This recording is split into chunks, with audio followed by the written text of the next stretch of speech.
ಎಲ್ಲರಿಗೂ ನಮಸ್ಕಾರ. ಕೃಷ್ಣಾವತಾರದ ಕಥೆಯನ್ನು ಮತ್ತೆ ಮುಂದುವರಿಸ್ತಾ ಇದ್ದೀನಿ.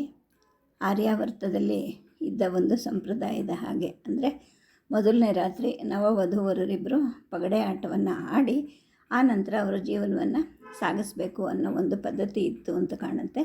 ಅದೇ ರೀತಿ ದ್ರೌಪದಿ ಮತ್ತು ಧರ್ಮರಾಯನ ಮೊದಲನೇ ರಾತ್ರಿ ದಿವಸ ಅಲ್ಲಿ ಪಗಡೆ ಹಾಸು ಮತ್ತು ಕಾಯಿಗಳು ದಾಳ ಎಲ್ಲವನ್ನು ಸಿದ್ಧ ಮಾಡಿಟ್ಟಿರ್ತಾರೆ. ಧರ್ಮರಾಯನಿಗೆ ಮೊದಲೇ ಪಗಡೆ ಹುಚ್ಚಿರುತ್ತೆ, ಹಾಗಾಗಿ ಅವನು ದ್ರೌಪದಿ ಜೊತೆಗೆ ಆಟವನ್ನು ಶುರು ಮಾಡ್ಕೋತಾನೆ. ಅವನು ಅದರಲ್ಲಿ ಎಷ್ಟು ತಲ್ಲೀನ ಆಗಿರ್ತಾನೆ ಅಂದರೆ ಇವಳಿಗೆ ಅದನ್ನು ನೋಡಿ ತುಂಬ ಆಶ್ಚರ್ಯ ಆಗುತ್ತೆ. ಏಕೆಂದರೆ ಇಲ್ಲಿವರೆಗೂ ಅವಳ ತವ್ರ ಮನೆಯಲ್ಲಿ ಅದೊಂದು ಸುಮ್ಮನೆ ಒಂದು ಆಟ ಅಂತ ಪರಿಗಣಿಸ್ತಾ ಇರ್ತಾರೆ. ಆದರೆ ಇವನು ಅದೇ ಒಂದು ತನ್ನ ಜೀವವೇನೋ ಅನ್ನೋ ಹಾಗೆ ತುಂಬ ತಲ್ಲೀನನಾಗಿ ಆಟ ಆಡ್ತಾ ಇರ್ತಾನೆ. 2 ಆಟಗಳು ಆಗುತ್ತೆ, 2ರಲ್ಲೂ ಯುಧಿಷ್ಠಿರನೇ ಗೆಲ್ತಾನೆ. ಆಮೇಲೆ ಅವನು ಮೊದಲಿನ ಹಾಗೆ ಆಗ್ತಾನೆ. ಅವಳ ಕಡೆ ತಿರುಗಿ ಹೇಳ್ತಾನೆ, ಇನ್ನು ನಾವು ವಿಶ್ರಾಂತಿ ಪಡೆಯೋಣ. ಅದಕ್ಕೆ ಮುಂಚೆ ನಿನಗೊಂದು ಮಾತು ಹೇಳಬೇಕು. ಏನು ಅಂದರೆ, ನೀನು ನಮಗೆ ಆಸರೆಯಾಗಿ ನಿಂತ್ಕೊಂಡೆ, ನೀನಾಗಿದ್ದಕ್ಕೆ ಅದನ್ನು ಮಾಡಿದೆ, ಇಲ್ಲಾಂದರೆ ನಾವು ತುಂಬ ಕಷ್ಟಕ್ಕೆ ಸಿಕ್ಕಾಕೊತಿದ್ವಿ ಅಂಥೇಳಿ ಹೇಳ್ತಾನೆ. ನಂದೇನಿದೆ, ಎಲ್ಲ ಮೊದಲೇ ನಿಶ್ಚಯ ಆಗಿತ್ತಲ್ಲ ಅಂತ ದ್ರೌಪದಿ ಹೇಳ್ತಾಳೆ. ಆಗ ಯುಧಿಷ್ಠಿರ ಹೇಳ್ತಾನೆ, ನಮ್ಮ 5 ಜನನನ್ನು ಅಥವಾ ಅರ್ಜುನ ಒಬ್ಬನನ್ನು ಮದುವೆ ಆಗಬೇಕು ನೀನು ಅಂತ ಗುರುದೇವರು ನಿನಗೆ ಸ್ವತಂತ್ರ ಕೊಟ್ಟರು. ಆಗ ನೀನು ಯಾವುದು ಹಿತ ಅಲ್ವೋ ಆ ದಾರಿನ ತುಳಿತೀಯನೋ ಅಂತ ಒಂದು ನನಗೆ ಭಯ ಇತ್ತು. ಆಗ ಧರ್ಮದ ತಳಹದಿಯ ಮೇಲೆ ಕಟ್ಟಿರೋ ನಮ್ಮ ಬದುಕೆಲ್ಲ ಚೂರು ಚೂರಾಗಿ ಆಗೋಗುತ್ತೆ ಅಂತ ನಾನು ಅಂದ್ಕೊಳ್ತಿದ್ದೆ ಅಂತೇಳಿ ಹೇಳ್ತಾನೆ. ಯಾಕೆ ಅದು ಅಷ್ಟು ಮುಖ್ಯನಾ ಅಂತ ದ್ರೌಪದಿ ಕೇಳ್ತಾಳೆ. ಆಗ ಧರ್ಮರಾಯ ಹೇಳ್ತಾನೆ, ನಿನಗೆ ಗೊತ್ತಿದೆಯಲ್ಲ, ನಾವೆಲ್ಲರೂ ನಿನ್ನನ್ನು ಮದುವೆ ಆಗಬೇಕು ಅಂತ ಅಮ್ಮ ಹೇಳಿದ್ಲು. ಆಕೆ ಮಾತು ಸತ್ಯ ಆಗಬೇಕು ಅಂತ ನಾವು ಬಯಸಿದ್ವಿ. ಏಕೆಂದರೆ ಹುಟ್ಟಿದಾಗಿನಿಂದಲೂ ಕೂಡ ಆಕೆ ಮಾತನ್ನು ನಡೆಸೋ ಶಪಥವನ್ನು ನಾವು ಮಾಡಿದ್ದೀವಿ. ಅದರ ಪರಿಣಾಮ ಏನೇ ಇರಲಿ, ಆಕೆ ಹೇಗೆ ಹೇಳ್ತಾಳೆ ಹಾಗಷ್ಟೇ ಕೇಳೋದು ಅಂತ ನಾವು 5 ಜನವೂ ಶಪಥವನ್ನು ಮಾಡಿದ್ವಿ. ಈಗ ನೋಡಿದ್ರೆ ಆಕೆ ಎಲ್ಲರೂ 5 ಜನವೂ ಅದನ್ನು ಅನುಭವಿಸ್ರಿ ಅಂಥೇಳಿ ಹೇಳಿದಾಗ, ಅಂದರೆ ಅಮ್ಮಂಗೆ ನೀನೇ ಆ ಭಿಕ್ಷೆ ಅನ್ನೋದು ಗೊತ್ತಿರಲಿಲ್ಲ. ಏನೋ ಆಹಾರ ಇರುತ್ತೆ, ಎಲ್ಲರೂ ಅದನ್ನು ಅನುಭವಿಸಿ, ಅಂದರೆ ಅದನ್ನು ಹೊಂದ್ಕೊಳ್ಳಿ ಅಂತ ಹೇಳಿದ್ಲು. ಆದರೆ ಬಂದು ನೋಡಿದ ಮೇಲೆ ಅದು ನೀನು ಅಂತೇಳಿ ಆಕೆಗೆ ಗೊತ್ತಾಯಿತು. ಇನ್ನು ಆಕೆ ಹೇಳಿದ ಹಾಗೆ ನಾವು ಕೇಳದಿದ್ದರೆ ನಮ್ಮ ಶಪಥವನ್ನು ಮುರಿದ ಹಾಗಾಗತ್ತೆ. ಇದರಿಂದ ಆಕೆಗೂ ಕೂಡ ಮನಸ್ಸು ನೋಯುತ್ತೆ, ಏನಾಗುತ್ತೋ ಅನ್ನೋ ಒಂದು ಆತಂಕ ಇತ್ತು ಅಂಥೇಳಿ ಧರ್ಮರಾಯ ಹೇಳ್ತಾನೆ. ಆಗ ದ್ರೌಪದಿ ಹೇಳ್ತಾಳೆ, ನೋಡಿ, ನಾನು ನಿಮ್ಮೆಲ್ಲರನ್ನೂ ಅಂಗೀಕರಿಸಿದ್ದೀನಿ, ನನ್ನ ಕರ್ತವ್ಯದಿಂದ ನಾನು ಚ್ಯುತಿ ಆಗೋದಿಲ್ಲ ಅಂತೇಳಿ ಹೇಳ್ತಾಳೆ. ಅಂದರೆ 5 ಜನಕ್ಕೂ ಸಮಾನವಾಗಿ ಹೆಂಡತಿಯಾಗೇ ಇರ್ತೀನಿ ಅಂತೇಳಿ ಹೇಳ್ತಾಳೆ. ಆಗ ಯುಧಿಷ್ಠಿರ ಹೇಳ್ತಾನೆ, ಇಲ್ಲ, ಅದು ಅಷ್ಟು ಸುಲಭದ ಕೆಲಸ ಅಲ್ಲ ಅಂತ. ಆಗ ಅವಳು ಹೇಳ್ತಾಳೆ, ನಾನು ಒಂದು ಧರ್ಮ ಸಾಮ್ರಾಜ್ಯವನ್ನು ಕಟ್ಟಬೇಕು ಅಂತ ಆಸೆಪಟ್ಟೆ. ಅದಕ್ಕೋಸ್ಕರನೇ ನಿಮ್ಮ ಎಲ್ಲರನ್ನೂ ನಾನು ಒಪ್ಪಿಕೊಂಡೆ. ಏಕೆಂದರೆ ನೀವೆಲ್ಲರೂ ಧರ್ಮದ ಹಾದಿಯಲ್ಲಿ ನಡೆಯೋರು ಅಂತ ಕೃಷ್ಣ ಹೇಳಿದ್ರಿಂದ ನಾನು ಕೂಡ ಒಂದು ಧರ್ಮ ಸಾಮ್ರಾಜ್ಯವನ್ನು ಕಟ್ಟಬೇಕು. ಹಾಗಾಗಿ ನಿಮ್ಮೆಲ್ರಿಗೂ ಸತ್ಯವಾಗಿ ಸಮರ್ಪಿಸಿಕೊಂಡು ನಡೀತೀನಿ ನಾನು. ಹಾಗೆ ನಡೀದೇ ಇದ್ದರೆ ನಾನು ಧರ್ಮ ಸಾಮ್ರಾಜ್ಯವನ್ನು ಕಟ್ಟೋಕ್ಕೆ ಆಗೋದಿಲ್ಲ ಅಂತ ಬಹಳ ನಿಶ್ಚಯಪೂರ್ವಕವಾಗಿ ದ್ರೌಪದಿ ಹೇಳ್ತಾಳೆ. ಆಗ ದುರ್ಯೋಧನ ಹೇಳ್ತಾಳೆ, ಇಲ್ಲಮ್ಮ, ಅದು ಬಹಳ ಕಷ್ಟ. ನಮ್ಮಲ್ಲಿ ಯಾರಿಗೆ ಏನು ಅಸಂತೋಷ ಆಗುತ್ತೋ ಅನ್ನೋ ಒಂದು ಆತಂಕ ನಿನಗೆ ಸದಾ ಇದ್ದೇ ಇರುತ್ತೆ. ಆ ಭಾರಕ್ಕೆ ನೀನು ಪುಡಿ ಆಗೋಗ್ತೀಯಾ ಅಂಥೇಳಿ ನಿರ್ವಂಚನೆಯಿಂದ ಸ್ಪಷ್ಟವಾಗಿ ಹೇಳ್ತಾನೆ. ಆಗ ದ್ರೌಪದಿ ಹೇಳ್ತಾಳೆ, ಹಾಗಾದರೆ ನಾನೊಂದು ಅದು ಅಗ್ನಿ ಪರೀಕ್ಷೆ ಅಂಥೇಳಿ ತಿಳ್ಕೊಳ್ತೀನಿ, ಅದರಲ್ಲಿ ಗೆಲ್ಲಲಿಕ್ಕೆ ನಾನು ನಿರ್ಧಾರ ಮಾಡಿದ್ದೀನಿ ಅಂಥೇಳಿ ಹೇಳ್ತಾಳೆ. ಹೇಗೆ ಮಾಡ್ತೀಯಾ ಅಂತ ಯುಧಿಷ್ಠಿರ ಕೇಳ್ತಾನೆ. ಆಗ ಅವಳು ಹೇಳ್ತಾಳೆ, ನಾನು ಅನುಭವದಲ್ಲಿ ಚಿಕ್ಕವಳು, ಆದರೆ ನಿಮ್ಮೆಲ್ಲರಿಗೂ ಏನು ಸಲ್ಲಬೇಕು ಅನ್ನೋದು ನನಗೆ ಗೊತ್ತಿದೆ. ನನ್ನಲ್ಲಿ ಲೋಪ ಇಲ್ಲದೆ ಇರೋ ಹಾಗೆ ನಾನು ನಡ್ಕೊಳ್ತೀನಿ ಅನ್ನೋ ಒಂದು ಧೈರ್ಯನೂ ಇದೆ ಅಂಥೇಳಿ ಹೇಳ್ತಾಳೆ. ಆನಂತರ ಏನೋ ಒಂದು ಸ್ಫೂರ್ತಿ ಬಂದವಳ ಹಾಗೆ ಜೊತೆಗೆ ಅವನನ್ನೇ ನೋಡಿಕೊಂಡು ಒಂದು ಪ್ರಶ್ನೆ ಕೇಳ್ತಾಳೆ. ನೋಡಿ, ನಾನು ನಿಮ್ಮನ್ನು ಒಂದು ಮಾತು ಕೇಳ್ತೀನಿ. ನೀವು ಹೇಳ್ತಾ ಇರೋದು ಏನು ಅಂದರೆ, 4 ಜನನೂ ಸುಮ್ಮನೆ ಹೆಸರಿಗೆ ಮಾತ್ರ ಗಂಡಗಳಾಗಿ ಇರಬೇಕು ಅಂತ ನೀವು ಹೇಳ್ತಾ ಇರೋದಲ್ವಾ ಅಂತ. ಆಗ ಯುಧಿಷ್ಠಿರ, ಹೌದು, ನಾನು ಅದನ್ನೇ ನಿಶ್ಚಯ ಮಾಡಿರೋದು. ಏಕೆಂದರೆ ನಿನ್ನನ್ನು ಗೆದ್ದವನು ಅರ್ಜುನ, ನೀನು ಅವನಿಗೆ ಪತ್ನಿಯಾಗಿರು, ನಾವೆಲ್ಲರೂ ಸುಮ್ಮನೆ ಹೆಸರಿಗೆ ಗಂಡಂದಿರಾಗಿ ಇರ್ತೀವಿ ಅಂಥೇಳಿ ಹೇಳ್ತಾನೆ. ಆಗ ದ್ರೌಪದಿ ಹೇಳ್ತಾಳೆ, ಆಗೇನಾಗುತ್ತೆ ಅಂದರೆ ಅಣ್ಣ ತಮ್ಮಂದ್ರನ್ನ ಒಟ್ಟಾಗಿ ಕಟ್ಟಿದ ಬಂಧನೂ ಕೂಡ ಒಡೆಯುತ್ತೆ ಅಂತೇಳಿ ಹೇಳ್ತಾಳೆ. ಆನಂತರ ನೆಲವನ್ನು ನೋಡಿಕೊಂಡು ದ್ರೌಪದಿ ಯೋಚನೆ ಮಾಡ್ತಾಳೆ. ಒಬ್ಬ ತಾಯಿ ಅಜ್ಞಾನ ವಶದಿಂದ ಆಡಿದ ಮಾತಿಗೆ ತಾನು ಬಲಿಯಾಗಬೇಕಾಯ್ತಲ್ಲ.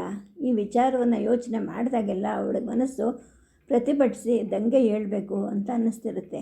ಆದರೆ ಈ 15 ದಿನದಲ್ಲಿ ಆ ತಾಯಿಯ ಮಾತೃಪ್ರೇಮ ಎಂಥದ್ದು ಅನ್ನೋದನ್ನು ನೋಡಿರ್ತಾಳೆ. ಆಗ ಯುಧಿಷ್ಠಿರ ಮಾತನ್ನು ಮುಂದುವರಿಸ್ತಾನೆ. ಗುರುದೇವರು ಹೇಳಿದ್ದು ಸರಿ, ನಾವು 5 ಜನವು ಒಟ್ಟಿಗೆ ಇದ್ದರೆ ನಮ್ಮ ಶತ್ರುಗಳನ್ನು ನಾವು ಗೆಲ್ಲಬಹುದು. ಒಬ್ಬಳೇ ಹೆಂಡತಿ ಆದರೆ ನಾವು ಅಪ್ರತಿಹತರಾಗ್ತೀವಿ, ಅಜೇಯರಾಗ್ತೀವಿ. ನಮ್ಮಲ್ಲಿ ಒಬ್ಬರು ನಿನ್ನನ್ನು ಮದುವೆ ಆಗಿದ್ದರೆ ನಮ್ಮ ಅದೃಷ್ಟ ಭವಿಷ್ಯ ಎಲ್ಲ ಭಗ್ನ ಆಗ್ತಿತ್ತು ಅಂತಾನೆ. ಆಗ ದ್ರೌಪದಿ ಕೇಳ್ತಾಳೆ, ನಿಮ್ಮ ಅದೃಷ್ಟ ಭವಿಷ್ಯ ನಿಮ್ಮ ಯೋಚನೆ ಏನು ಅಂತ ಕೇಳ್ತಾಳೆ. ಧರ್ಮಕ್ಕೋಸ್ಕರ ಬದುಕೋದು ಅಂತ ಹೇಳಿಬಿಟ್ಟು ಯುಧಿಷ್ಠಿರ ಹೇಳ್ತಾನೆ. ಆಗ ದ್ರೌಪದಿ ನಗ್ತಾಳೆ. ನಾನು ಕೂಡ ಗುರುದೇವರ ಸಲಹೆಯನ್ನು ಒಪ್ಪಿಕೊಂಡೆ. ನನ್ನ ಧರ್ಮ ಅಂತ ನಾನು ಯಾವುದು ತಿಳ್ಕೊಂಡ ಅದನ್ನು ಅದರ ಹಿಂದೆ ನಾನು ಹೋದೆ. ನಾನು ನಿಮ್ಮ 5 ಜನನನ್ನು ಮದುವೆ ಆಗೋದು ಧರ್ಮ ಅಂತ ಅಂದ್ಕೊಂಡೆ, ಹಾಗಾಗಿ ಅದಕ್ಕೆ ಒಪ್ಕೊಂಡೆ ಅಂಥೇಳಿ ಹೇಳ್ತಾಳೆ. ಆಗ ಯುಧಿಷ್ಠಿರ ಹೇಳ್ತಾನೆ, ದ್ರೌಪದಿ ನೀನು ತುಂಬ ವಿವೇಕವತಿ, ಆದರೆ ನಿನ್ನ ಒಳ್ಳೆಯತನವನ್ನು ಉಪಯೋಗ ಮಾಡಿಕೊಂಡು ನೀನು ವರಿಸಿದ ಗಂಡಂದ್ರ ಜೊತೆಗೆ ಬಾಳೋ ಹಾಗೆ ನಿನ್ನನ್ನು ಬಲಾತ್ಕಾರ ಮಾಡೋಕ್ಕೆ ನಮ್ಮ ಕೈಲಿ ಸಾಧ್ಯ ಇಲ್ಲ. ಅರ್ಜುನನ್ನು ಕೂಡ ಧೀರ, ಉದಾರಿ. ನಿಜವಾಗಿ ನೋಡಬೇಕು ಅಂದರೆ ನೀನು ಅವನ ಹೆಂಡತಿ ಆಗಬೇಕು, ಎಲ್ಲರಿಗೂ ಅಲ್ಲ ಅಂಥೇಳಿ ಹೇಳ್ತಾನೆ. ಆಗ ದ್ರೌಪದಿ ದಿಟ್ಟತನದಿಂದ ಹೇಳ್ತಾಳೆ, ಎಲ್ಲರನ್ನೂ 5 ಅಂದರೆ 5 ಜನನನ್ನು ಮದುವೆ ಆಗೋಗಿದೆ. ಈಗ ಒಬ್ಬನಿಗೆ ಮಾತ್ರ ಹೆಂಡತಿ ಆಗು ಅಂತ ಹೇಳೋದು ಸರಿನಾ? ಅದು ಅಸತ್ಯ ಆಗಲ್ವಾ? ನನ್ನ ಬದುಕು ಅಧರ್ಮದ್ದಾಗಲ್ವಾ ಅಂತ ಹೇಳ್ತಾಳೆ. ಆಗ ಯುಧಿಷ್ಠಿರ ಹೇಳ್ತಾನೆ, ಒಂದು ರೀತಿಲಿ ನೀನು ಹೇಳಿರೋದು ನಿಜಾನೇ, ಆದರೆ ಎಲ್ಲಕ್ಕಿಂತ ಕಡಿಮೆ ಪಾಪ ಯಾವುದು ಆ ದಾರಿಯನ್ನು ನಾವು ತುಳಿಬೇಕು. ನಾನು ನಿನ್ನನ್ನು ಅರ್ಜುನನ ಹತ್ತಿರಕ್ಕೆ ಕರ್ಕೊಂಡು ಹೋಗ್ತೀನಿ ಅಂತೇಳಿ ಹೇಳ್ತಾನೆ. ಆಗ ದ್ರೌಪದಿ ಹೇಳ್ತಾಳೆ, ನಿಮ್ಮ ಎಲ್ಲರ ಬಾಳನ್ನು ಹಂಚ್ಕೋಬೇಕು ಅಂತ ನಾನು ಮಾಡಿದ ನಿಶ್ಚಯಕ್ಕೆ ಅದು ವಿರುದ್ಧ ಆಗುತ್ತೆ. ನನಗೆ ಒಂದು ದಾರಿ ಗೊತ್ತಿದೆ, ಅದಕ್ಕೆ ನಿಮ್ಮೆಲ್ಲರ ಸಹಾಯ ಬೇಕು ಅಂತಾಳೆ. ನಿನ್ನದೇ ಒಂದು ದಾರಿ ಇದೆಯಾ? ಏನದು ಅಂತ ಕೇಳ್ತಾನೆ. ಏನಿಲ್ಲ, ನಿಮ್ಮಲ್ಲಿ ಪ್ರತಿಯೊಬ್ಬರ ಪತ್ನಿಯಾಗಿ ನಿಮ್ಮೆಲ್ಲರನ್ನು ಪೂರ್ಣವಾಗಿ ಪ್ರೀತಿಸಿ ನಿಮ್ಮೆಲ್ಲರಿಂದಲೂ ಪ್ರೀತಿನೂ ಪಡೆದ್ರೇ ಮಾತ್ರ ನನ್ನ ಮಟ್ಟಿಗೆ ಅದು ಒಂದು ಧರ್ಮ ಸಾಮ್ರಾಜ್ಯವನ್ನು ಕಟ್ಟೋಕ್ಕೆ ಸಾಧ್ಯವಾಗುತ್ತೆ. ನಿಮಗೆ ಆಕ್ಷೇಪಣೆ ಇಲ್ಲ ಅನ್ನೋದಾದರೆ ನಿಮ್ಮಲ್ಲಿ ಒಬ್ಬೊಬ್ಬರ ಸಂಗಡ 1 ವರ್ಷ ಸರದಿ ಪ್ರಕಾರ ಇರ್ತೀನಿ, ಆ ವರ್ಷ ಆತನ ಸ್ವಾಧೀನದಲ್ಲಿ ಇರ್ತೀನಿ ಅಂತ ದ್ರೌಪದಿ ಹೇಳ್ತಾಳೆ. ಈ ಮಾತನ್ನು ಕೇಳಿ ಯುಧಿಷ್ಠಿರನಿಗೆ ಬಹಳ ಆನಂದ ಆಗುತ್ತೆ. ಈ ಸಂಯಮವನ್ನು ಕಾಪಾಡೋದು ಬಹಳ ಕಷ್ಟ ಅಲ್ವಾ? ತುಂಬ ಬಲ ಬೇಕಲ್ವಾ? 4 ವರ್ಷ ಹೆಂಡತಿ ಇಲ್ಲದೆ ಇರೋದು ಅಂತೇಳಿ ಹೇಳ್ತಾನೆ. ನಿಮಗದು ಕಷ್ಟನಾ ಅಂತ ದ್ರೌಪದಿ ಕೇಳ್ತಾಳೆ. ನನಗಲ್ಲ, ನಿನಗೆ ಕಷ್ಟ ಆಗುತ್ತೆ. ಏಕೆಂದರೆ ಪ್ರತಿ ದಿನವೂ ಒಬ್ಬರಲ್ಲ ಒಬ್ಬರಿಗೆ ನೀನು ಹೆಂಡತಿಯಾಗಿ ಇರಲೇಬೇಕಾಗತ್ತೆ ಅಂಥೇಳಿ ಹೇಳ್ತಾನೆ. ನನ್ನಲ್ಲಿ ನಿಮಗೆ ನಂಬಿಕೆ ಇದ್ದರೆ ನಾನು ಈ ಕಾರ್ಯವನ್ನು ಮಾಡಬಲ್ಲೆ. ಪ್ರತಿ ವರ್ಷದ ಕೊನೆಯಲ್ಲಿ ಚಾಂದ್ರಮಾನ ವ್ರತವನ್ನು ಮಾಡಿ ಮುಂದಿನ ಸರದಿ ಯಾರಿಗಿರುತ್ತೋ ಅವರ ಜೊತೆಗೆ ನಾನು ಇರ್ತೀನಿ. ಆದರೆ ನೀವೆಲ್ಲರೂ ಸಂತೋಷದಿಂದ ಹೀಗೆ ಮಾಡೋಕ್ಕೆ ಸಾಧ್ಯನಾ? ನಿಮ್ಮ ತಮ್ಮಂದ್ರೆಲ್ಲರೂ ಕೂಡ ಕೇಳಿ ನೋಡಿ ಅಂತ ಹೇಳ್ತಾಳೆ. ಆಗ ಯುಧಿಷ್ಠಿರ ಹೇಳ್ತಾನೆ, ಅವರೆಲ್ಲರೂ ಖಂಡಿತ ಒಪ್ಕೊತಾರೆ, ನನಗೆ ಭರವಸೆ ಇದೆ. ನೀನು ನಿನ್ನ ವಯಸ್ಸಿಗೂ ಮೀರಿದ ವಿವೇಕವತಿಯಾಗಿದೆಯಾ ಅಂತ ಹೇಳ್ತಾನೆ. ಹೌದು, ನಾನು ವಿವೇಕವತಿ ಆಗಿರೋದ್ರಿಂದಲೇ ನಿಮ್ಮನ್ನು ಆರಿಸ್ಕೊಂಡೆ. ನೀವು ಧರ್ಮದ ಅಪರಾವತಾರ ಅಂತ ಹೇಳ್ತಾರೆ. ನಿಮ್ಮ ಪ್ರತಿಬಿಂಬ ನಾನು ಆಗಬೇಕು ಅಂತ ಅನ್ನೋದಾದರೆ ನಾನು ಧರ್ಮದ ದಾರಿಯಲ್ಲೇ ನಡಿಬೇಕಲ್ವಾ ಅಂಥೇಳಿ ಅವಳು ಕಿರುನಗೆ ಬೇರ್ತಾಳೆ. ಯುಧಿಷ್ಠಿರ ದ್ರೌಪದಿಗೆ ವಶವಾಗ್ತಾನೆ. ದ್ರೌಪದಿ, ನಿನ್ನನ್ನು ನಮಗೆ ಕರುಣಿಸಿದ್ದಕ್ಕೋಸ್ಕರ ದೇವಾದಿದೇವನಿಗೆ ಎಷ್ಟು ವಂದನೆ ಕೊಟ್ಟರೂ ಸಾಲದು ಅಂಥೇಳಿ ಹೇಳ್ತಾನೆ. ಹೌದು, ಹಾಗೆ ಗೋವಿಂದನನ್ನು ಕೂಡ ನೆನೆಸ್ಕೋಬೇಕು ಅಂಥೇಳಿ ಹೇಳ್ತಾಳೆ. ಇಬ್ಬರು ನಗ್ತಾರೆ. ಇಬ್ಬರ ನಡುವಿನ ದೂರ ಮಾಯ ಆಗತ್ತೆ. ಬೆಳಗ್ಗೆ ದ್ರೌಪದಿ ಎದ್ದಾಗ ಯುಧಿಷ್ಠಿರ ಅವಳನ್ನು ನಡೆಸಿಕೊಂಡಂತಹ ರೀತಿ ಅವಳ ಮನಸ್ಸಿನಲ್ಲಿ ಗಟ್ಟಿಯಾಗಿ ನಿಂತ್ಕೊಂಡಿರುತ್ತೆ. ಪಾರಿಜಾತ ಕುಸುಮದ ಮಂದ ಪರಿಮಳದ ಹಾಗೆ ಅವನು ಅವಳನ್ನು ಹಿತವಾಗಿ ನೋಡಿಕೊಂಡಿರ್ತಾನೆ. ಮರುದಿನ ಬೆಳಗ್ಗೆ ಅಂತಃಪುರದಲ್ಲಿ ತನ್ನ ಅತ್ತೆ ಕುಂತಿ ಹತ್ತಿರಕ್ಕೆ ದ್ರೌಪದಿ ಹೋಗ್ತಾಳೆ. ಅವಳು ಸಂತೋಷದಲ್ಲಿ ತೇಲ್ತಾ ಇರೋ ಹಾಗೆ ಅನ್ನಿಸ್ತಾ ಇರುತ್ತೆ. ಎಲ್ಲ ಕಡೆನೂ ಆನಂದ ತುಂಬಿದೆ ಅಂತ ಅವಳ ಮನಸ್ಸಿಗೂ ಕೂಡ ಭಾಸ ಆಗ್ತಿರುತ್ತೆ. ಅವಳ ತಂದೆಯ ಒತ್ತಾಯಕ್ಕೆ ಒಪ್ಪಿ ಕೃಷ್ಣ ಮತ್ತು ಅವನಣ್ಣ ಬಲರಾಮ ಜೊತೆಗೆ ಕೃಷ್ಣನ ಗೆಳೆಯ ಸಾತ್ಯಕಿ ಇವರೆಲ್ಲರೂ ಇವಳ ಗಂಡಂದರು ಇದ್ದ ಅರಮನೆ ಪಕ್ಕದ ಒಂದು ಅರಮನೆಗೆ ಬಂದು ಬಿಡಾರ ಹೂಡಿರ್ತಾರೆ. ಹೀಗಾಗಿ ಕೃಷ್ಣನನ್ನು ಅವಳು ಯಾವಾಗ ಬೇಕಾದರೂ ನೋಡೋಕ್ಕೆ ಸಾಧ್ಯ ಆಗಿರುತ್ತೆ. ಇದು ಕೂಡ ಅವಳ ಸಂತೋಷಕ್ಕೆ ಒಂದು ಕಾರಣವಾಗಿರುತ್ತೆ. ಆದರೆ ಕೃಷ್ಣ ಏಕಾಂತವಾಗಿ ಸಿಕ್ಕೋದೇ ಕಷ್ಟ ಆಗಿರುತ್ತೆ. ಅವಳ ತಂದೆ ಹತ್ರ ಇರೋಕ್ಕೆ ಅವನು ಬಂದಿದ್ದು ಆ ಇಡೀ ಅರಮನೆಯೇ ಒಂದು ದೇವಾಲಯದ ಥರ ಆಗೋಗಿರುತ್ತೆ. ಸ್ವಯಂವರಕ್ಕೋಸ್ಕರ ಬಂದು ಅವಳ ಮದುವೆ ಆಗೋವರೆಗೂ ಅಲ್ಲೇ ಉಳ್ಕೊಂಡಿದ್ದ ದೊರೆಗಳು, ರಾಜ್ಕುಮಾರರು, ಸುಪ್ರಸಿದ್ಧರಾದಂಥ ಮಹಾರಥಿಗಳು, ಅತಿರಥಿಗಳು ಎಲ್ಲರೂ ಅವನ ದರ್ಶನಕ್ಕೆ ಬರ್ತಾ ಇರ್ತಾರೆ. ಋಷಿಗಳು, ಮುನಿಗಳು, ತಪಸ್ವಿಗಳು ಕೂಡ ಪಾಂಚಾಲದ ಎಲ್ಲ ಕಡೆಯಿಂದ ಬಂದು ಅವನನ್ನು ಆಶೀರ್ವಾದ ಮಾಡ್ತಾ ಇರ್ತಾರೆ. ಇನ್ನು ಸಾಮಾನ್ಯ ಜನರು ಕೂಡ ಗಂಡಸರು, ಹೆಂಗಸರು, ಮಕ್ಕಳು ಎಲ್ಲರೂ ಅರಮನೆಯ ಅಂಗಳಕ್ಕೆ ನುಗ್ಗಿ ಬರ್ತಾ ಇರ್ತಾರೆ. ಅವರನ್ನು ತಡೀಲಿಕ್ಕೆ ಸಾಧ್ಯನೇ ಆಗದಷ್ಟು ಜನ ಇರ್ತಿರ್ತಾರೆ. ಎಲ್ಲರೂ ಕೃಷ್ಣನ ದರ್ಶನಕ್ಕೋಸ್ಕರ ಕಾದು ನಿಂತ್ಕೊಂಡು ಅವನ ವಿಷಯವನ್ನು ಎಡಬಿಡದೆ ಮಾತಾಡ್ತಿರ್ತಾರೆ. ಎಂತಹ ವೇದ ಪುರುಷ ಅವನು! ಅವಳ ತಂದೆ ಮಹಾರಾಜನನ್ನು ಸ್ವಯಂವರ ನಡೆಸೋ ಹಾಗೆ ಪ್ರೇರೇಪಣೆ ಮಾಡ್ದ. ಅವಳನ್ನು ಅಪಹರಿಸಬೇಕು ಅಂತ ಯೋಜನೆ ಹಾಕಿದ್ದ ಮಗಧ ಚಕ್ರವರ್ತಿ ಜರಾಸಂಧನನ್ನು ತನ್ನ ಮೋಡಿಯಿಂದ ಓಡಿಸ್ದ. ಪಂಚಪಾಂಡವರನ್ನು ಬದುಕಿಸ್ದ. ಅವಳನ್ನು ಅವರಿಗೆ ಕೊಟ್ಟು ಮದುವೆ ಆಗೋ ಹಾಗೆ ಮಾಡ್ದ. ಹೀಗೆ ಒಬ್ಬರಿಗೆ ಒಬ್ಬರು ಮಾತಾಡ್ಕೊತ ಜನರ ಮನಸ್ಸಿನಲ್ಲಿ ಅವನ ಸಾಹಸ ಪವಾಡಗಳೆಲ್ಲ ಆಗುತ್ತವೆ. ಅವನಲ್ಲಿ ಎಲ್ಲರಿಗೂ ಒಂದು ರೀತಿಯ ಭಯಭಕ್ತಿ ಕೂಡ ಹುಟ್ಟುತ್ತೆ. ಜನರ ಗುಂಪು ಒಂದೊಂದು ದಿವಸ ಅರ್ಧರಾತ್ರಿವರೆಗೂ ಅಂಗಳದಲ್ಲೇ ಕೂತ್ಕೊತಾ ಇರುತ್ತೆ. ಜಯತು ಜಯತು ಕೃಷ್ಣ ವಾಸುದೇವ ಅಂತ ಅನೇಕ ಸಲ ಅವರು ಘೋಷಣೆ ಮಾಡ್ತಾ ಇರ್ತಾರೆ. ನಮ್ಮ ಮಧ್ಯೆ ಬಾ ಅಂತ ಅವನನ್ನು ನೋಡಿ ಅಂಗಲಾಚುತ್ತಿರ್ತಾರೆ. ಅವನು ಅದಕ್ಕೆ ಸರಿಯಾಗಿ ಅಲ್ಲಿ ಬಂದರೆ ಅನೇಕ ಜನ ಅವರ ಪಾದ ಮುಟ್ತಿರ್ತಾರೆ. ಅವನು ಅವರುಗಳನ್ನು ನೋಡಿ ಕಿರುನಗೆ ನಕ್ಕರೆ ಆನಂದದಿಂದ ಕುಣಿದಾಡ್ತಿರ್ತಾರೆ. ತನ್ನ ಮದುವೆಯಿಂದ ನೆಂಟರಾಗಿದ್ದ 2 ಕುಟುಂಬಗಳ ಜನರ ಮೇಲೆ ಕೃಷ್ಣನ ಯಾವುದೋ ಒಂದು ಸಂಮೋಹನ ಮಂತ್ರ ಈ ಮೋಡಿನ ಮಾಡ್ತಾ ಇದೆ ಅಂತ ದ್ರೌಪದಿ ಬೆರಗಾಗ್ತಾಳೆ ಅವನನ್ನು ನೋಡಿ. ಅವಳ ಅಪ್ಪ ದೃಪದ ತುಂಬ ಖಡಕ್ ಮನುಷ್ಯ, ಸ್ವಲ್ಪ ಒರಟು ಕೂಡ. ಅವನು ಕೂಡ ಕೃಷ್ಣನ ಮಾತು ಬಂದಾಗೆಲ್ಲ ಗೌರವವನ್ನು ತೋರಿಸ್ತಾ ಇರ್ತಾನೆ. ಇನ್ನು ಅವಳ ಅಣ್ಣ ದೃಷ್ಟದ್ಯುಮ್ನ ಸ್ವಭಾವತಃ ಆತ್ಮವಿಶ್ವಾಸ ಹೆಚ್ಚಿರೋನು. ಅವನು ಕೂಡ ಕೃಷ್ಣನ ಎದುರಲ್ಲಿ ಇಲಿ ಆದ ಹಾಗೆ ಆಗ್ತಾ ಇರ್ತಾನೆ. ಇನ್ನು ಅವಳ ತಮ್ಮ ಸತ್ಯಜಿತ್ ಮಾತ್ರ ಕೃಷ್ಣ ಕಾಲಿಟ್ಟ ನೆಲವೇ ಪವಿತ್ರ ಅಂತ ಹೇಳಿಬಿಟ್ಟು ಸದಾ ಅವನ ಪಾದದ ಬಳಿನ ಇರೋಕ್ಕೂ ಕೂಡ ಸಿದ್ಧವಾಗಿರ್ತಿದ್ದ. ಇನ್ನು ಅವಳ ಅತ್ತೆ ಕುಂತಿ ಹತ್ತಿರಕ್ಕೆ ಬಂದವರೆಲ್ಲರ ಮೇಲೂ ಆಕೆ ತಾಯಿ ವಾತ್ಸಲ್ಯವನ್ನು ತೋರಿಸ್ತಿರ್ತಾಳೆ. ಜೊತೆಗೆ ಕೃಷ್ಣನನ್ನು ಕೂಡ ತನ್ನ ಮಗ ಅನ್ನೋ ಹಾಗೆ ನೋಡ್ತಾ ಇರ್ತಾಳೆ. ಎಲ್ಲರಿಗೂ ಪ್ರಿಯವಾಗುವ ಹಾಗೆ ಆಕೆ ಮಾತಾಡ್ತಿರ್ತಾಳೆ. ಇನ್ನು ತಮ್ಮಂದ್ರೆಲ್ಲರೂ ದೇವಪುರುಷ ಅಂತಿರ್ತಾರೆ. ಯುಧಿಷ್ಠಿರ ಒಬ್ಬ ಅವನನ್ನು ಗೆಳೆಯನಾಗಿ ನೋಡ್ತಿರ್ತಾನೆ. ಆ ಯುಧಿಷ್ಠಿರ ಕೂಡ ಕೃಷ್ಣನನ್ನು ಒಬ್ಬ ದೇವಪುರುಷ ಅಂತಲೇ ತಿಳ್ಕೊಂಡು ಅವನ ಮಾತನ್ನು ಶಿರಸ ವಹಿಸ್ತಾ ಇರ್ತಾನೆ. ಎಷ್ಟೇ ಬೀಸಿಬಿಟ್ಟಿದ್ರೂ ಕೂಡ ಭೀಮ ಯಾವಾಗಲೂ ಕೃಷ್ಣ ಮಾತನ್ನು ಕೇಳ್ತಾ ಇರ್ತಾನೆ. ಅವನ ಮಾತಿಗೆ ಗೌರವ ಕೊಡ್ತಾ ಇರ್ತಾನೆ. ಎಷ್ಟೋ ಸಲ ಹಾಸ್ಯ ಮಾಡ್ಕೊಂಡು ಓಡಾಡ್ತಾ ಇದ್ದರೂ ಕೂಡ ಅವನು ಅಂದರೆ ಅವನಿಗೆ ಬಹಳ ಗೌರವ ಭಕ್ತಿನೂ ಇರುತ್ತೆ. ಇನ್ನು ಅರ್ಜುನ ಅಂತೂ ಕೃಷ್ಣ ಎಲ್ಲಿದ್ದರೆ ಅಲ್ಲಿರ್ತಾನೆ. ನಕುಲ ಯಾವಾಗಲೂ ಹರ್ಷಚಿತ್ತನಾಗಿರ್ತಾನೆ. ಸಹದೇವ ಮೌನಿ ವಿವೇಕಿ. ಆದರೂ ಕೂಡ ಎಲ್ಲರಿಗೂ ಕೃಷ್ಣ ಅಂದರೆ ಬಹಳ ಪೂಜ್ಯ ಅಂತ ಅಂದ್ಕೊತಿರ್ತಾರೆ. ಇದೇನೂ ಆಶ್ಚರ್ಯ ಅಲ್ಲ ಅಂತ ಅವಳಿಗನ್ಸುತ್ತೆ. ಏಕೆಂದರೆ ಒಂದು ಗಳಿಗೆ ತನ್ನ ಮನಸ್ಸನ್ನು ಕೃಷ್ಣ ಬಿಡಿಸಿ ಹೇಳಿದ್ದ. ಏನಂತ ಅಂದರೆ ಸ್ವಯಂವರವನ್ನು ನಿರ್ವಹಿಸೋದು ಅವಳ ಧರ್ಮ, ಅದನ್ನು ಅವಳು ಮನಸ್ಸಿಟ್ಟು ಮಾಡಬೇಕು ಅಂತ ಅವನು ಹೇಳಿರ್ತಾನೆ. ಹಾಗೆ ಅವನು ಹೇಳಿದಾಗ ಅವನು ನಿಜ ಸ್ವರೂಪವನ್ನು ಅವನು ಇದ್ದದ್ದನ್ನು ಹೀಗೆ ಇರಬೇಕು ಅಂತ ಅಂದ್ಕೊಂಡಿದ್ದನ್ನು ಕೂಡ ಅವಳು ನೋಡಿರ್ತಾಳೆ. ಆವತ್ತಿನಿಂದ ಏನೋ ಒಂದು ಆಧ್ಯಾತ್ಮಿಕ ಬಂಧನ ಅವಳನ್ನು ಅವನ ಜೊತೆಗೆ ಕಟ್ಟಾಕಿರುತ್ತೆ.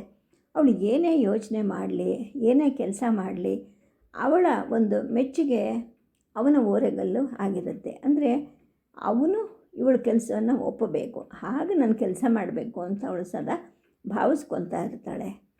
ಸಾಮಾನ್ಯವಾಗಿ ಅಂತಃಪುರವನ್ನು ಬಿಟ್ಟು ಚಿಕ್ಕದೊಂದು ಕೈತೋಟವನ್ನು ದಾಟಿ ಮುಂದಕ್ಕೆ ಹೋದರೆ ಸಾಮಾನ್ಯವಾಗಿ ಕೃಷ್ಣ ಕೂತ್ಕೊತಿದ್ದ ಒಂದು ಕೈಸಾಲೆ ಇರುತ್ತೆ. ಆ ಓಣಿನ ಇವಳು ಪ್ರವೇಶ ಮಾಡ್ತಾಳೆ. ಕೃಷ್ಣನನ್ನು ನೋಡಬೇಕು ಅಂತ ಹೋಗ್ತಾಳೆ. ನಿಧಾನವಾಗಿ ಹೆಜ್ಜೆ ಇಟ್ಟು ಅರ್ಧ ತೆಗೆದ ಬಾಗಿಲಿಂದ ಬಗ್ಗೆ ನೋಡ್ತಾಳೆ. ಅಲ್ಲಿ ಕೃಷ್ಣ ಒಬ್ಬನೇ ಇರೋದಿಲ್ಲ. ಅವನ ಜೊತೆಗೆ ಅವಳ ಗಂಡ ಭೀಮ ಇರ್ತಾನೆ ಮತ್ತು ವಿರಾಟ ರಾಜ ಕೂಡ ಅಲ್ಲಿ ಇರ್ತಾರೆ. ಇನ್ನು ಪರಿಚಯ ಇದ್ದೇ ಇರೋದರಿಂದ ಅವಳಿಗೆ ಕೃಷ್ಣನಲ್ಲಿ ಬಹಳ ಪೂಜ್ಯ ಭಾವ ಈಗಂತೂ ಇನ್ನೂ ಹೆಚ್ಚಾಗುತ್ತೆ. ಏಕೆಂದರೆ ಅಲ್ಲಿ ಕೃಷ್ಣ ತುಂಬ ನಿಶ್ಚಿಂತೆಯಾಗಿ ಕೂತಿರ್ತಾನೆ. ಅವನ ತೇಜೋವಂತವಾದ ಕಣ್ಣುಗಳು ಅವನ ಮನಸ್ಸಿನ ವಿವಿಧ ಭಾವನೆಗಳನ್ನು ಪ್ರಕಟ ಮಾಡ್ತಾ ಇರುತ್ತವೆ. ದಿಂಬಿಗೆ ಅರ್ಧ ಹೊರಗೆ ಕೂತ್ಕೊಂಡಿರ್ತಾನೆ. ಅವನ ಗುಂಗುರು ಕೂದಲು ಹೆಗಲವರೆಗೂ ಬಂದು ಅಲ್ಲಿ ಬಿದ್ದಿರುತ್ತೆ. ಅವನು ಕೂತಿದ್ದ ಭಂಗಿಯಿಂದ ಅವನ ಹಾರ ಪಕ್ಕಕ್ಕೆ ಸರಿದು ಅವನ ಎದೆ ಮೇಲಿದ್ದ ಒಂದು ಹುಟ್ಟು ಮಚ್ಚೆ ಕಾಣಿಸ್ತಾ ಇರುತ್ತೆ. ಅವನ ಮೈ ಬಣ್ಣ ಕಪ್ಪು ಅಥವಾ ನೀಲಿನೋ ಅಥವಾ ಮೇಘವರ್ಣನೋ ಯಾವುದು ಗೊತ್ತಾಗದೇ ಇರೋ ಹಾಗೆ ಅವನ ಮೈ ಹೊಳಿತಾ ಇರುತ್ತೆ. ಬೇರೆ ಯಾರ ಮೈಯೂ ಆ ಥರ ಹೊಳಿತಾ ಇರೋದಿಲ್ಲ. ಇವಳು ಅದನ್ನೆಲ್ಲ ಗಮನಿಸ್ತಾಳೆ, ಕೇಳಿಸ್ಕೊತಾಳೆ ಅವ್ರ ಮಾತನ್ನು. ಅಂದರೆ ಪಾಂಡವರ ಮುಂದಿನ ಭವಿಷ್ಯದ ಬಗ್ಗೆ ಸ್ವಲ್ಪ ಆಸಕ್ತಿ ವಹಿಸು ಅಂತ ಹೇಳಿಬಿಟ್ಟು ಕೃಷ್ಣ ವಿರಾಟ ರಾಜನನ್ನು ಪ್ರಾರ್ಥನೆ ಮಾಡ್ತಾ ಇರ್ತಾನೆ. ಅಂದರೆ ಒಂದು ಸವಿಯಾದ ನಗೆಯನ್ನು ನಗುತ್ತಾ ಮಾತಾಡ್ತಿದ್ರು ಕೂಡ ಅದು ವಿರಾಟರಾಜನಿಗೆ ಅವನು ಕೊಡೋವಂಥ ಗುಟ್ಟಿನ ಸೂಚನೆ ಥರ ಅನ್ನಿಸ್ತಾ ಇರುತ್ತೆ. ಇನ್ನು ಪಕ್ಕದಲ್ಲಿ ಬೃಹದ್ದೇಹಿಯಾದ ಅವಳ ಗಂಡ ಭೀಮ ನಿಂತಿರ್ತಾನೆ. ಗುಡ್ಡದ ನಿಂತಿರ್ತಾನೆ. ಅವನು ಬಹಳ ಧೈರ್ಯವಂತ. ಅವನ ಮೈಯ ಖಂಡವೂ ಉಬ್ಬಿರುತ್ತೆ. ಗಡ್ಡವನ್ನು ನೀವ್ಕೋತಾ ಇರ್ತಾನೆ.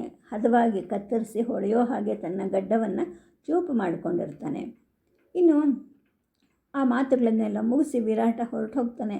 ಆದರೆ ಭೀಮ ಅಲ್ಲಿಂದ ಹೋಗೋ ಒಂದು ಯಾವುದೋ ಚಿಹ್ನೆಯೂ ಕೂಡ ಅವಳಿಗೆ ಕಾಣಿಸೋದಿಲ್ಲ.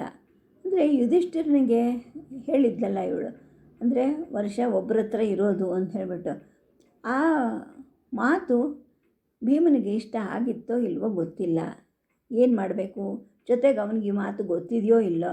ತಾನೀಗ ಧರ್ಮರಾಯನ ಹೆಂಡತಿ ಆಗಿರೋದ್ರಿಂದ ಭೀಮನನ್ನು ತಾನು ನೋಡಬಹುದೋ ಇಲ್ವೋ, ಈ ಥರದ ಒಂದು ಗೊಂದಲದಲ್ಲಿ ಅವಳು ಬಿದ್ದಿದ್ಲು. ಹಾಗಾಗಿ ಒಳಗಡೆ ಹೋಗೋದಕ್ಕೆ ಸ್ವಲ್ಪ ಹಿಂದೆ ಮುಂದೆ ನೋಡ್ಕೊಳ್ತಾಳೆ.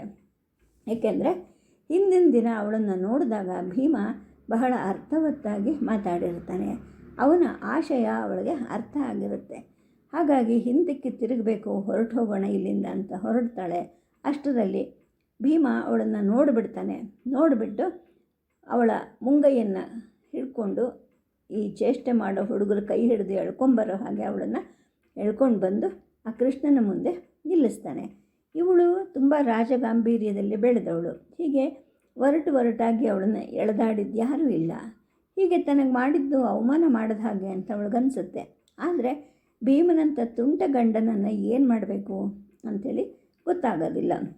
ಕೃಷ್ಣನ ಕಡೆಗೆ ನೋಡ್ತಾಳೆ, ಅವನೇನಾದರೂ ಸಹಾಯ ಮಾಡ್ತಾನೇನೋ ಅಂತ. ಆದರೆ ಅವಳ ಈ ದುರವಸ್ಥೆಯನ್ನು ನೋಡಿ ಕೃಷ್ಣ ತುಂಟ ನಗೆಯನ್ನು ಬೀರ್ತಾ ಇರ್ತಾನೆ. ಭೀಮ ಅವಳನ್ನು ಎತ್ತಿ ನೆಲದ ಮೇಲಕ್ಕೆ ಕೂತ್ಕೊಳ್ಳೋ ಹಾಗೆ ಹಿಡಿದು ಕೂಡಿಸ್ತಾನೆ. ಅವಳ ಸ್ವಾಭಾವಿಕವಾದ ಗಾಂಭೀರ್ಯ ಎಲ್ಲ ಹುಡುಗಿ ಹೋಗುತ್ತೆ. ನಾನು ತುಂಬ ಚಿಕ್ಕ ಹುಡುಗಿನ ಅನಿಸ್ಬಿಡುತ್ತೆ. ಎಲ್ಲ ವಿನೋದ. ಆ ವಿನೋದದಲ್ಲಿ ತಾನು ಸೇರದೇ ಇದ್ದರೆ ಮೂರ್ಖತನ ಆಗಬಹುದಾ ಅಂತ ಅವಳಿಗನ್ಸುತ್ತೆ. ಆಗ ಕಪಟವಾದ ಕೌರ್ಯವನ್ನು ತೋರಿಸಿ ಭೀಮ ಹೇಳ್ತಾನೆ, ಕೃಷ್ಣ ನೋಡು, ಎಂಥ ಹೆಂಡ್ತಿನ ಕರ್ಕೊಂಬಂದು ನನಗೆ ಮದುವೆ ಮಾಡಿದ್ಯಾ ನೀನು. ಬಾಗಿಲು ಹಿಂದೆ ಆಡಕೊಂಡಿದ್ಲು ಇವಳು ಕಳ್ಳಿ ಅಂತ ಹೇಳಿಬಿಟ್ಟು ಜೋರಾಗಿ ನಗುತ್ತಾನೆ. ಸದ್ಯಕ್ಕೆ ಕಥೆಯನ್ನು ನಿಲ್ಲಿಸಿರ್ತೀನಿ. ನಮಸ್ಕಾರ.